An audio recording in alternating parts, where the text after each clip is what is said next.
Hello friends, welcome to voices of Roys. இந்த வீடியோவில் நம்ம Avatar fire and dust trailer 2ஓட பிரேக் டவுன் தான் பார்க்க போகிறோம். நேற்று ரிலீஸ் பண்ணியிருந்தாங்க. ஸோ வீடியோக்குள்ளே போகிறதுக்கு முன்னாடி நம்ம சேனலில் சப்ஸ்கிரைப் பண்ணலன்னா சப்ஸ்கிரைப் பண்ணிட்டு அந்த பெல் ஐக்கனையும் கிளிக் பண்ணிடுங்க. வாங்க இப்போ வீடியோக்குள்ளே போகலாம். இதுக்கு முன்னாடி வந்திருந்த ட்ரெய்லரை வந்து பார்த்தீங்கன்னா நிறைய விஷயங்கள் காமிச்சிருந்தாங்க. அதாவது படம் இப்படி இருக்க போது, இந்த மாதிரி நீங்கள் எக்ஸ்பீரியன்ஸ் பண்ணலாம், இந்த மாதிரி பிரம்மாண்டமாக எடுத்திருக்கோன்றத ஒரு படத்தோட ட்ரெய்லர் மாதிரி வச்சுருந்தாங்க. முக்கியமாக அந்த ஆர்மி ஜென்ரல் வந்து போய் ஆஷ்கிளான் கிட்ட வந்து ஹெல்ப் கேட்டு அவங்க கூட சேர்ந்து நம்ம ஜாக்சலி ஃபேமிலியும் சரி மற்ற நேவி மக்களையும் சரி அட்டாக் பண்ண போகிற மாதிரியான அந்த விஷயங்களை காமிச்சிருந்தாங்க. பட் டீப்பாக ஸ்டோரியில் எந்த வித ஒரு இதுவும் இல்லாமல் ஒரு ஃப்ளாட்டான ஒரு நார்மலான படம் ட்ரெய்லர் எப்படி இருக்குமோ அப்படி காமிச்சிருந்தாங்க. பட் இந்த ட்ரெய்லர் 2 பொறுத்த வரைக்கும் எப்படி இருக்குன்னா, ஒரு லீக் ட்ரெய்லர் விட்டால் எப்படி இருக்கும், ஸ்பாய்லர்லாம் வச்சு ஒரு லீக் பண்ணால் எப்படி இருக்குமோ அந்த மாதிரி படத்தில் முக்கியமான ட்விஸ்ட் அண்ட் டர்ன்ஸ் எல்லாத்தையுமே இந்த ட்ரெய்லர் 2ல் அவங்களே வச்சுட்டாங்க. அதாவது எப்படி இருக்குன்னா, ஆடியன்ஸ் வந்து கதையில் எந்த டவுட்டும் இல்லாமல் அவங்களே எக்ஸ்பெக்ட் பண்ணிட்டு வரக்கூடாது, நம்மளே இந்த மாதிரி படத்தில் என்னென்ன நடக்க போகுதுன்னு சொல்லிடுவோம். அவங்க வந்து விஷுவலாக இது எப்படி இருக்க போகுது, எப்படி பிரம்மாண்டமாக இருக்க போகுதுன்னு அதை எக்ஸ்பெக்ட் பண்ணி வரட்டும். கதையை அவங்க வந்து ரொம்ப வந்து போட்டு குழப்பிக்க வேண்டாம் அப்படின்றனால ட்ரெய்லர்லேயே எல்லாத்தையுமே சொல்லிவிட்டு அவங்க வந்து எக்ஸ்பீரியன்ஸ் மட்டும் வந்து பண்ணால் போதுன்ற மாதிரி இந்த ட்ரெய்லரை மேக் பண்ண மாதிரி எனக்கு தோணுது. நீங்கள் என்ன நினைக்கிறீங்கன்றதை கமெண்ட் செக்ஷனில் வந்து கமெண்ட் பண்ணுங்கள். ட்ரெய்லரோட ஓப்பனிங் ஷாட்லேயே பார்த்தீங்கன்னா நம்ம வராங்க இருக்காங்களா, அதாவது நம்ம ஆஷ் கிளானோட லீடரு, அவங்க வந்து என்ன பண்ணுறாங்கன்னா எக்ஸ்பிளைன் பண்ணிட்டு இருக்காங்க. இந்த மாதிரி எங்கள் கிளான் எப்படி உருவாச்சு, நாங்கள் ஏன் எப்படி மாறணும் அப்படின்ற ஃப்ளாஷ்பேக்கை வந்து வாய்ஸ் ஓவர் மாதிரி கொடுத்துட்ருக்காங்க. அதாவது நம்ம நாவி மக்கள் பார்ட் 1ல் வந்து வாழ்ந்துட்டு இருப்பாங்கல்ல, ஒரு பெரிய மரத்துக்கு கீழே தானே வாழ்ந்துட்டு இருப்பாங்க. அதே மாதிரி இவங்களும் ஒரு பெரிய மரத்துக்கு கீழே தான் வாழ்ந்துட்டு இருக்காங்க போல இருக்குது, வாழ்ந்துட்டு இருந்திருக்காங்க போல இருக்குது. அப்போ பக்கத்தில் இருக்க வல்கனம் வந்து வெடித்து அந்த மரமும் அழிஞ்சு போச்சு, இவங்க மக்களில் முக்கால்வாசி பேர் அழிஞ்சிட்டாங்க. ஸோ என்னென்னா அதுக்கப்புறம் அந்த நெருப்பை வழிபட ஆரம்பிச்சிட்டாங்களாம். அதாவது ஏவான்னு ஒன்று இல்லவே இல்லை, அவங்க இருந்திருந்தால் எங்களுக்கு இப்படி ஆயிருக்காது, எங்களை வந்து அழிச்சு நாங்கள் நெருப்பையே கடவுளாக ஏற்றுக்கிறோம், அந்த ஏவாவை எதிர்க்கிறோம் அப்படின்னு சொல்லிட்டு அதுக்கு ஒரு ஃப்ளாஷ்பேக் மாதிரி வாய்ஸ் ஓவரில் கொடுத்துட்ருக்காங்க. இந்த ஷாட்டில் வந்து பார்த்தீங்கன்னா உங்களுக்கு நல்லா தெரியும், இவங்களும் வந்து மற்ற நாவி மாதிரி அந்த பெரிய மரத்தில் கடியில் தான் வாழ்ந்துருக்காங்க அப்படின்னு நான் சொல்லியிருந்தேன்ல. இந்த ஷாட்டில் அந்த வல்கனம் அழிஞ்சதுக்கப்புறம் அந்த பெரிய மரம் எப்படி இருக்குன்றதை காமிச்சிருக்காங்க. இப்போவும் அது கீழே தான் வாழ்ந்துட்டு இருக்காங்க.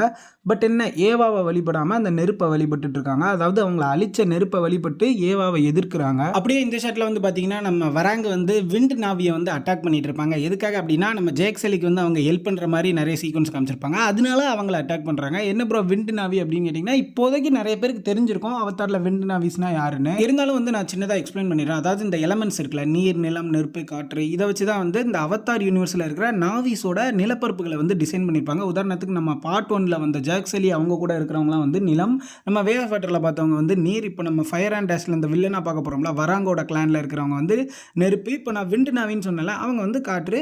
இப்போ இந்த மாதிரி எலமெண்ட்ஸை பேஸ் பண்ணி தான் அவங்களோட ஹேபிடேட் இருக்கும். இப்போ வந்து விண்ட் நாவிஸ்னா யாருன்னா அதுக்கு ஒரு சின்ன எக்ஸ்பிளைன் கொடுத்துட்றேன். விண்ட் நாவிஸ்க்குன்னு வந்து ஒரு இடமே கிடையாது. அவங்க இப்போ இந்த பறக்கிற பலூன் மாதிரி இருக்குல்ல ஒன்று, அது ஒரு கிரியேச்சர், அது அவங்கள கூட்டிகிட்டு போவோம். அதாவது இந்த நாவி உலகம் இருக்குல்ல, அந்த உலகத்தில் காற்று எந்த திசையில் போகுதோ அந்த திசையில் அவங்க போய்கிட்டே இருப்பாங்க. அவங்களுக்கு நிரந்தரமாக ஒரு இடமே கிடையாது. மேபி கதையில் வந்து இந்த வரங்குகிட்ட இருந்து தப்பிக்கிறதுக்காக விண்டு நாவியை வந்து ஹெல்ப் கேட்டு நம்ம ஜாக்சலி வந்து அதில் பறந்து போயிட்டு இருக்கும் போதே நம்ம வராங்க வந்து அட்டாக் பண்ணுற மாதிரியான சீக்வன்ஸ் தான் அதை காமிச்சிருக்க வாய்ப்பு இருக்குது. அப்படியே இந்த சீனில் வந்து பார்த்தீங்கன்னா நம்ம ஸ்பைடர் வந்து வராங் கிளைனில் இருக்கவங்களாம் பிடிச்சி வச்சுருக்காங்க. ஆனால் எனக்கு தெரிஞ்ச இந்த ஆர்மி ஜென்ரல் தானே அவனோட அப்பா, ஸோ அவனை வந்து பிடிக்க சொல்லியிருக்கலாம். பட் என்ன அங்கே டைலாக் கேட்குறாங்க நம்ம வராங்க அப்படின்னா, நீ எப்படி இன்னும் உயிரோடு இருக்க அப்படின்னு கேட்குறாங்க. நல்லா நோட் பண்ணி பார்த்தீங்கன்னா நம்ம ஸ்பைடர் வந்து மாஸ்க் போடலை. அதாவது நார்மல் ஹியூமன்ஸ் வந்து வெளியே இந்த உலகத்தில் வரணும் அப்படின்னா அந்த மாஸ்க் போட்டால் மட்டும்தான் மூச்சு விட முடியும். ஸோ இந்த சீனில் அவங்க மாஸ்க் போடலை நம்ம ஸ்பைடர். ஸோ அதனால் வராங்க வந்து நீ எப்படி உயிரோடு இருக்கன்னு கேட்டிருக்க வாய்ப்பு இருக்குது. அண்ட் இதுக்கான எக்ஸ்ப்ளனேஷன் வந்து நம்ம படத்தில் தான் நம்ம தெரிஞ்சுக்கணும், எப்படி வந்து அவர் வந்து மாஸ்க் இல்லாமல் மூச்சு விட்றாருன்றத. பட் அது இல்லாமல் ஒரு சின்ன 3 செகண்ட்ஸ் கிளிப் வந்து ட்ரெய்லரில் ஆட் பண்ணியிருக்காங்க. நம்ம ஸ்பைடர் வந்து ஈவா மேலே படுக்க வச்சு அந்த வரம் கேட்பாங்கல்ல, அந்த மாதிரி சீக்வன்ஸை நம்ம பார்ட் 1ல் வந்து நம்ம அவதார் பாடிக்கும் நம்ம சாதா ஹியூமன் பாடியும் ஒன்று சேர்ப்பாங்கல்ல, அதே மாதிரி வந்து நம்ம ஸ்பைடர் வந்து ஈவா மேலே படுக்க வச்சுருக்காங்க. எனக்கு தெரிஞ்சு எனக்கு ஒரு ஐடியா என்னென்னா, அந்த ஸ்பைடரை வந்து இந்த உலகத்தில் மூச்சு விடுறதுக்கான அந்த விஷயத்தை வந்து அந்த ஈவா கிட்ட கேட்டிருப்பாங்களோ அப்படின்னு ஒரு சின்ன ஒரு டவுட் இருக்குது. மேபி தெரியல, படம் வந்தால் தான் கன்ஃபார்மாக தெரியும். ஒரு சின்ன கெஸ் மாதிரி தான் வச்சுக்கோங்களேன். ஒரு 50% வாய்ப்பு இருக்குது இப்படி நடந்திருக்கிறதுக்கு. அதுக்கு அடுத்த சீனில் அப்படியே பார்த்தீங்கன்னா நம்ம ஜேக்சலி வந்து அவரோட ஃப்ரெண்டு கிட்ட கேட்டுட்டு இருக்காரு, நம்ம மனுஷங்க மட்டும் இந்த மாஸ்க் இல்லாமல் இந்த நாவி உலகத்தில் மூச்சு விட முடியுன்ற மாதிரி ஏதாவது ஒரு வாய்ப்பு இருந்தால் இந்த உலகமே அழிஞ்சிரும் அப்படின்ற ஒரு டைலாக் சொல்கிறாரு. மேபி இந்த படத்தில் வந்து இந்த மூச்சு விடுற விஷயம் வந்து ரொம்பவே இம்பார்ட்டண்ட்டான ஒரு விஷயமா காமிக்கலாம். அதாவது அதுக்குன்னு ஒரு டைம் கொடுத்து அந்த ஒரு விஷயத்தை காமிக்கிற மாதிரி இருக்கலாம். அதனால தான் ஸ்பைடர் வந்து மாஸ்கே இல்லாமல் மூச்சு விடுற மாதிரி அங்கே ஒரு சீனை காமிச்சிருக்காங்க. இன்னொரு முக்கியமான விஷயம் என்னென்னா, அந்த சீன் இல்லை, இன்னொரு இன்னொரு சீனில் கூட மாஸ்கே இல்லாமல் அவர் வந்து ஃப்ரீயாக நடந்து வர மாதிரி ஒரு சீன் காமிச்சிருப்பாங்க. அண்டு அதையும் தாண்டி ஒரு இன்ட்ரெஸ்டிங்கான சீன் வந்து நான் வந்து கடைசியில் தான் நோட்டீஸ் பண்ணேன். அதாவது நம்ம ஸ்பைடர் இருக்கார்ல, அவர் வந்து நார்மல் ஹியூமன் தானே. அந்த நாவிஸ்க்குலாம் அந்த மண்டையில் வந்து ஒரு சின்ன புழு மாதிரி கனெக்ட் பண்ணுவாங்க தெரியுமா? அதாவது அந்த மிருகங்களுக்கும் அவங்களுக்கும் இருக்க பாண்டிங்கை கனெக்ட் பண்ணுறது, அந்த ஈவா கூட பேசுகிறதுக்கு அந்த முடியில் இருக்கிற அந்த ஒரு புழு மாதிரி விஷயத்தை வந்து கனெக்ட் பண்ணுவாங்கல்ல, அது நம்ம ஸ்பைடருக்கு இருக்குது. அது எப்படி வந்தது? நானே கடைசியில் தான் பார்த்தேன். அப்புறம் தான் பார்த்தா நம்ம ஸ்பைடருக்கு எப்படி வந்துச்சு அப்படின்னு ஒரு திங்கிங் வந்துச்சு. அப்புறம் தான் அந்த 3 செகண்ட் கிளிப்பு சொன்னல, நம்ம ஈவா மேலே படுக்க வச்சுருக்காங்க அப்படின்னு சொல்லிட்டு, மேபி இவனை வந்து ஒரு பாதி நாவியாக மாற்றுறதுக்காக ஈவாவோட சக்தியை யூஸ் பண்ணியிருக்கலாம். அதனால தான் நம்ம ஸ்பைடர் வந்து வெளியே மூச்சும் விட்றாரு. நம்ம ஸ்பைடர் வந்து அந்த பின்னாடி இந்த தலையில் இருக்கிற புழு மாதிரி அந்த விஷயம் வந்து நம்ம ஸ்பைடருக்கும் வந்திருக்குன்னு நான் நினைக்கிறேன். எனக்கு தெரிஞ்சு மேக்ஸிமம் இதாக தான் இருக்கும் ரீசனு. பட் படம் வந்தால் தான் 100% நமக்கு தெரியும். அப்படியே இந்த சீன் வந்து பார்த்திங்கன்னா, நம்ம வராங்க வந்து நம்ம ஆர்மி ஜென்ரலோட கனெக்ட் பண்ணுறாங்க. அதாவது நான் சொன்னல, அந்த முடியை வந்து கனெக்ட் பண்ணும்போது அவங்களோட பாஸ்டெல்லாம் அவங்க பார்க்கலாம், அவங்களோட மெமரிஸ் ரீட் பண்ணலாம்.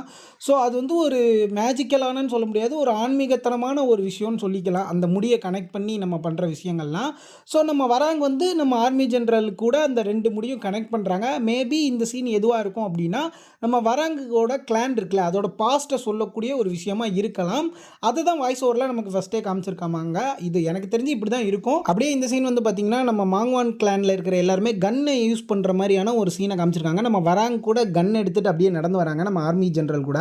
இதில் என்னென்னா, எனக்கு தெரிஞ்ச அந்த ஆர்மி ஜென்ரல் தான் வந்து அந்த கன் யூஸ் பண்ணுறதுக்குலாம் அந்த கிளானில் இருக்க எல்லாருக்குமே சொல்லி கொடுத்துருப்பார் போல இருக்குது. அப்போ தான் இந்த வாரில் வந்து ஜெயிக்க முடியும் அப்படின்னு சொல்லிட்டு ரொம்பவே நல்லா இருக்குது. அது வந்து ஒரு மாஸ் சீன் மாதிரி எனக்கு தெரியுது. உங்களுக்கு இந்த ட்ரெய்லர்லேயே பிடிச்ச சீன் எது அப்படின்றத கமெண்ட் செக்ஷனில் வந்து கமெண்ட் பண்ணுங்கள். ஆனால் அதை விட மாஸான ஒரு சீன் இருக்குது, வேறு லெவலான ஒரு சீன். நான் எதிர்பார்க்கவே இல்லை. நான் பார்ட் 2ல எதிர்பார்த்தேன் இந்த மாதிரி ஒன்று நடக்கணும் அப்படின்னு சொல்லிட்டு. ஆனால் பார்ட் 2ல காமிக்கல, ஏன்டா காமிக்கல அப்படின்ற ஒரு டவுட்லேயே இருந்தேன். பட் அவதார் ஃபயர் அண்ட் டேஷில் இந்த ஒரு விஷயம் நடந்துருச்சு. நான் ரொம்ப எக்ஸைட்டடாக இருக்கேன் இந்த ஸ்க்ரீனில் பார்க்குறதுக்கு. அப்படி என்னடா விஷயம் அப்படின்னு நீங்கள் கேட்டிங்கன்னா, நம்ம டார்க்கோட என்ட்ரி. அதாவது நான் வந்து அவதார் படம் சின்ன வயசில் பார்த்துட்டு இருந்தேன், அதாவது 2009. ஸோ அந்த டாருக்கு வர்றது தான் எனக்கு அவதார் படத்திலே பிடிச்ச ஒரு சீன். அதாவது அவ்வளோ ஒரு ஐப்பேற்றி வச்சுருப்பாங்க, இந்த பறவை யாரும் அடக்கவே முடியாது, இது வரைக்கும் யாரும் அடக்கினதே இல்லை, அந்த மாதிரிலாம் சொல்லிட்டு இருப்பாங்க. கடைசி கிளைமேக்ஸில் டாருக்கு அடக்கி நம்ம ஹீரோ வந்து இறங்கி வர்ற சீன்லாம் வேறு லெவலில் இருக்கும். ஆனால் பார்ட் 2ல எங்கடா போச்சு டாருக்கு, அதையே நம்ம யூஸ் பண்ணலை அப்படின்னு யோசிச்சுட்டே இருந்தேன். ஆனால் இந்த பார்ட் 3 ஃபயர் அண்ட் டேஷ் இந்த ட்ரெய்லர் 2ல இந்த டாருக்கு என்ட்ரி கொடுக்குற சீன்லாம் பார்த்தோன்னே கூஸ் பம்ப்ஸ் ஆயிடுச்சு. எப்போண்டா அந்த படத்தில் பார்க்க போகிறோம் அப்படின்னு சொல்லிட்டு அதெல்லாம் வேறு லெவலில் இருந்தது. அதாவது ஆக்சுவலி இந்த படத்தோட கிளைமேக்ஸ்லையா இல்லை ஃபஸ்ட்டே டாருக்கு வருமானு எனக்கு தெரியல. பட் இந்த கிளைமேக்ஸில் டார்க்கு யூஸ் பண்ணி தான் வந்து அட்டாக் பண்ண போகிறாங்கன்றது தெரிஞ்சிருச்சு. ஏன்னா இந்த அவதார் பண்டோரா அந்த உலகத்தில் வந்து ஃப்ளையிங் கிரியேச்சர்லேயே ரொம்ப பெருசாக இருக்கக்கூடிய ஒரே விலங்கு வந்து நம்ம டார்க்கு தான். அதை வந்து நம்ம ஜேக் சலி போய் பார்க்குற மாதிரியான ஒரு சீன் வச்சுருக்காங்க. அண்ட் அந்த ஃபைட் பண்ணுற சீனுமே வச்சுருக்காங்க. அந்த ஃப்ளைட்டை தூக்கி எறிகிற மாதிரி சீனு வேறு லெவலில் இருந்துச்சு. எனக்குலாம் இந்த ட்ரெய்லர்லேயே எனக்கு பிடிச்ச சீன்னா அது இது மட்டும்தான்.